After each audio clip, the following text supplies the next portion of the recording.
彩铃，黑角玉一趟。别想让我给你当。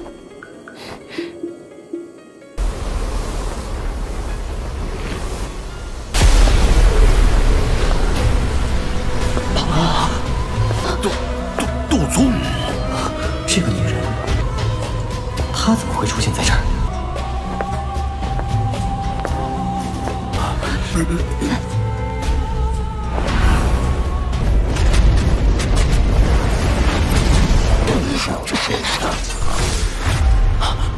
没想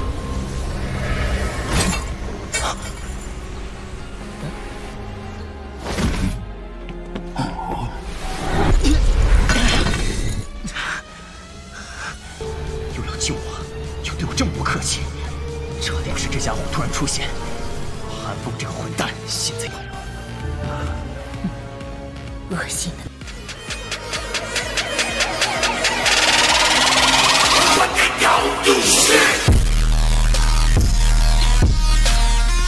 Seorang pria dan seorang wanita yang tinggi perlahan melangkah keluar dari ruang kosong di depan mata yang tak terhitung jumlahnya. Elder Tongshuan dan yang lainnya mempelajari wanita berpakaian hijau di langit sebelum menghela nafas lega. Mata Elder Tongshuan berhenti di Sun Er sebelum tiba-tiba berbalik ke pemuda berambut hitam di sampingnya. Setelah itu, matanya sedikit mengeras, dan sebuah kejutan muncul di dalam mereka. Dengan penglihatannya, dia bisa secara alami merasakan bahwa itu aura Xiao Yan telah mencapai bintang 8 Do Uzun. Ini berkali-kali lebih kuat dari setengah tahun yang lalu. Kekuatannya meningkat 3 bintang, kecepatan yang menakutkan. Beberapa sesepuh saling berhadapan. Ada kejutan yang tidak bisa disembunyikan di wajah mereka. Meskipun makam surgawi misterius dan memiliki aliran waktu yang unik, itu cukup luar biasa bagi seseorang untuk meningkatkan kekuatannya dengan 3 bintang selama 3 tahun.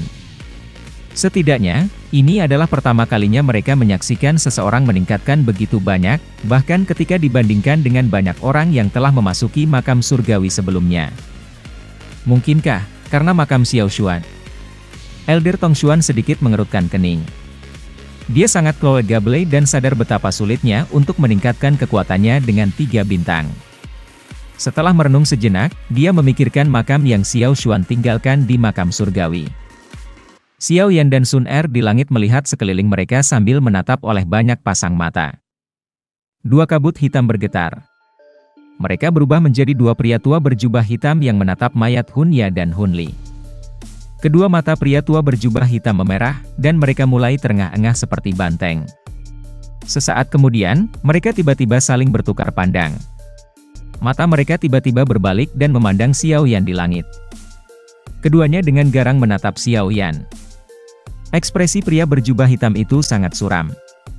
Lengannya gemetar setelah kata terakhirnya terdengar. Rantai hitam yang berisi aura dingin gelap menembus udara kosong dan dengan kejam melesat menuju Xiao Yan. Tetua berpakaian hitam itu mendengus dingin ketika dia melihat Xiao Yan membalas. Dia mengepalkan tinjunya. Rantai itu meledak di langit, dan angin kuat menyapu dari titik ledakan. Xiao Yan membuang rantai di tangannya. Matanya dingin-dingin saat mereka fokus pada tetua berpakaian hitam. Elder Tongshuan juga mengerutkan kening saat dia berbicara dengan suara yang dalam. HMPH, Xuan Tong, anggota klan Hun kami telah kehilangan nyawa mereka di tempatmu ini. Kalian semua disalahkan. Orang tua itu yang dipanggil Hun Lin dengan marah berteriak. Xiao Yan, aku pikir kamu harus patuh mengikuti aku kembali ke klan Hun. Jika kamu benar-benar bukan pembunuh Hun Ya dan Hun Li, kami pasti tidak akan menyulitkan kamu. Seorang pria tua berpakaian hitam lainnya dengan dingin berteriak. Tidak masuk akal, Xiao Yan tidak bisa menahan tawa keras ketika dia mendengar ini. Kedua orang tua ini benar-benar bodoh. Mereka benar-benar mampu mengucapkan kata-kata seperti itu. Misters, makam surgawi dipenuhi dengan bahaya. Tidak ada yang berani menjamin bahwa itu seseorang akan dapat dengan lancar keluar. Jika kamu tidak memiliki bukti untuk membuktikan bahwa itu Xiao Yan Gege adalah pembunuhnya, tolong jangan secara acak menyerang. Tempat ini setelah semua klan Guku. Mata Sun Er yang cantik melirik ke arah duo Hun Lin saat dia berbicara dengan samar. Selain itu, masalah ini tidak dianggap selesai. Tubuh Elder Tongshuan bergerak ketika dia menyaksikan tim 2 orang Hun Lin tumbuh jauh. Sun Er menggelengkan kepalanya. Mereka berangkat 3 bulan setelah kamu memasuki makam surgawi. Kemungkinan mereka kembali ke Falling Star Pavilion. Namun, mereka tidak menjelaskan apa yang terjadi. Yang mereka katakan adalah memberitahu kamu untuk segera kembali ke Falling Star Pavilion setelah kamu keluar. Elder Xuantong berpikir sejenak sebelum menjawab. Xiao Yan mengerutkan kening ketika mendengar ini. Dia segera mengangguk dan ragu-ragu sejenak. Akhirnya, dia menghadapi Sun Er dan berkata, sepertinya sesuatu memang terjadi. Kali ini, aku tidak akan tinggal di klan Bulama. Apakah kamu pergi dengan aku kali ini? Sun Er ragu sesaat ketika dia mendengar ini. Dia baru saja menganggukkan kepalanya ketika Elder Tongshuan di samping buru-buru berkata, Sun Er, ada beberapa masalah besar dalam klan Gu baru-baru ini. Setelah diskusi oleh tetua, kamu tidak boleh meninggalkan Gu Realm. Apa yang terjadi? Sun Er merajut alisnya saat dia bertanya. Elder Tongshuan ragu sejenak. Dia melirik Xiao Yan. Dia baru saja akan mengatakan sesuatu ketika Sun Er dengan acuh tak acuh berkata, Elder Tongshuan, katakan saja apa yang harus kamu katakan. Tidak ada orang luar di sini. Elder Tongshuan hanya bisa mengangguk tanpa daya ketika dia mendengar kata-kata Sun Er. Dia menjawab dengan lembut, alam Ling tiba-tiba ditutup. Ling Realm? Tutup? Xiao Yan dan Sun Er terkejut. Cahaya bulan bagaikan air saat ia jatuh dari langit dan menutupi pegunungan yang subur dan tenang ini. Xiao Yan berdiri dengan tangan di belakang punggungnya di depan rumah bambu yang tenang. Dia menyaksikan bulan terang di langit dan merasakan kesedihan di hatinya. Suara lembut-lembut tiba-tiba muncul di belakang Xiao Yan saat dia menghela nafas. Xiao Yan ragu sejenak saat dia mencari wajah cantik itu sebelum akhirnya dia berbicara. Bulu mata panjang Sun Er berkibar ketika dia mendengar kata-kata Xiao Yan. Sun Er jelas merasakan tubuh Xiao Yan sedikit kaku ketika dia mengucapkan kata-kata itu. Dia mengangkat wajahnya yang cantik dan melihat yang diharapkan, wajah yang tercengang. Kamu mengetahuinya. Xiao Yan mengamati wajah Sun Er yang tersenyum yang berisi kecemerlangan saat dia berseru kaget. Sun Er hanya melepaskan mulut kecilnya beberapa saat kemudian. Dia mengangkat wajahnya yang cantik. Kegilaannya tampak luar biasa indah di bawah sinar bulan. Tubuh cantik Sun Er menegang ketika dia tiba-tiba diserang oleh Xiao Yan. Kemarahan yang memalukan menyebar di lehernya yang panjang seperti awan yang terbakar. Itu mencapai ujung telinganya yang halus sebelum berhenti. Sun Er mulai berjuang dengan lembut setelah dia diam sejenak. Namun, pinggangnya yang sempit sedang dipeluk erat oleh lengan Xiao Yan. Dia berjuang sebentar sejenak sebelum akhirnya dia merasakan beberapa nafsu. Dia mengizinkan Xiao Yan untuk menculiknya. Pada saat ini, Dewi itu berasal klan Gu menjadi sangat lembut sehingga dia bisa melelehkan apapun. Kedua sosok itu tampaknya telah mencair bersama di bawah sinar bulan terang yang tersebar ke bawah. Gu Yuan mengamati wajah Xiao Yan yang agak malu dari dalam hutan bambu sebelum melirik ke rumah bambu yang tenang. Yang bisa dia lakukan hanyalah menghela nafas. Meskipun dia adalah ayah Sun Er, itu adalah pertama kalinya dia melihat Sun Er menjadi intim dengan seorang pria. Kamu seharusnya bertemu Xiao Xuan, kan? Gu Yan dengan samar bertanya. Dia melangkah ke cahaya bulan dan perlahan berjalan menuju Xiao Yan yang malu. Xiao Yan sedikit terkejut. Aku bisa merasakan kekuatan garis darah di dalam tubuh kamu. Xiao Yan dengan pahit tertawa. Eksistensi legendaris semacam ini benar-benar terlalu tak terbayangkan. Gu Yuan terdiam ketika dia mendengar pertanyaan Xiao Yan. Xiao Yan menyipitkan matanya. Namun, dia tidak menyadari apa yang dimaksud oleh kata-kata Gu Yuan. Apakah ini yang disebut mereka, atau hanya ilusi atau apakah itu benar-benar merujuk pada suatu keberadaan? Gu Yuan mengerutkan kening dalam menghadapi pertanyaan Xiao Yan. Dia menjawab, kami tidak begitu yakin tentang ini, tetapi aku rasa mereka telah menemui masalah besar. Kemungkinan itu disebabkan oleh manusia sangat rendah. Setelah semua, kekuatan klan Ling bisa menjadi peringkat di antara faksi super di benua itu.